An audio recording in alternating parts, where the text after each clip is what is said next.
इस लड़के के दांतों पर पिता ने बचपन से ही ब्रेसेस लगा दिए थे, क्योंकि उनका मानना था कि कैंडी सबसे जहरीली चीज होती है। पिता ने लड़के की 5 साल की कैंडी जला दी थी, जिससे लड़का बहुत दुखी हो जाता है। अगले दिन लड़के को राख में एक बची हुई चॉकलेट मिल जाती है, जिसे उसने चुपके से खा लिया था। लड़के ने पहली बार कैंडी चॉकलेट खाई थी। उस दिन से अब वो रोज छुपकर चॉकलेट खाने लगा था। हर दिन नई चॉकलेट खाने के बाद वो डायरी में उसकी विशेषताएं लिख लेता था।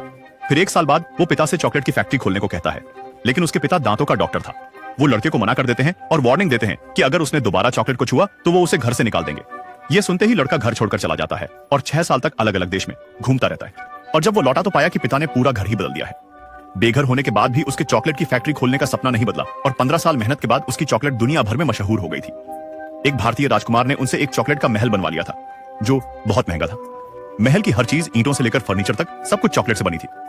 राजकुमार महल से बहुत खुश था और वहीं पर ही रहने का फैसला कर लिया था। लड़के की तेज सफलता ने बाकी चॉकलेट कंपनियों को दुश्मन बना लिया था।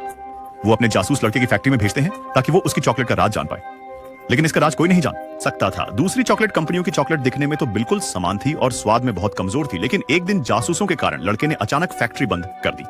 फिर 3 साल के बाद लड़के की चॉकलेट फैक्ट्री से वापस धुआं निकलने लगता है। मशीन फिर से चालू हो गई थी, लेकिन अजीब बात यह थी कि रोज चॉकलेट बाहर जाती थी और फैक्ट्री में कोई भी कर्मचारी नहीं दिखता था। फिर एक रात कुछ बौने फैक्ट्री से साइकिल पर निकलते हैं। लड़के ने 3 साल तक एक योजना बनाई थी। उसने 5 चॉकलेट में सोने के टिकट छुपा दिए थे और उन्हें देश भर में भेज दिया था। टिकट पाने वाले बच्चों को फैक्ट्री देखने का अवसर मिलेगा और फ्री में चॉकलेट खाएंगे। साथ में किसी एक को बहुत बड़ा इनाम भी दिया जाएगा। इसकी खबर फैलते ही दुनिया में हड़कंप मच जाता है। सारे बच्चे उसकी चॉकलेट खरीदने लगे थे, क्योंकि फैक्ट्री जाना सबका सपना था। एक लड़की के अमीर बाप ने तो करोड़ों में शहर की सारी चॉकलेटें ही खरीद ली थी, जिससे उसको सोने का टिकट मिल गया था। दूसरी प्रतिभाशाली लड़की ने गणना से पता लगाकर सोने की टिकट वाली चॉकलेट खरीद ली थी। तीसरा एक मोटा लड़का था जो केवल चॉकलेट ही खाता रहता था। उसे भी सोने का टिकट मार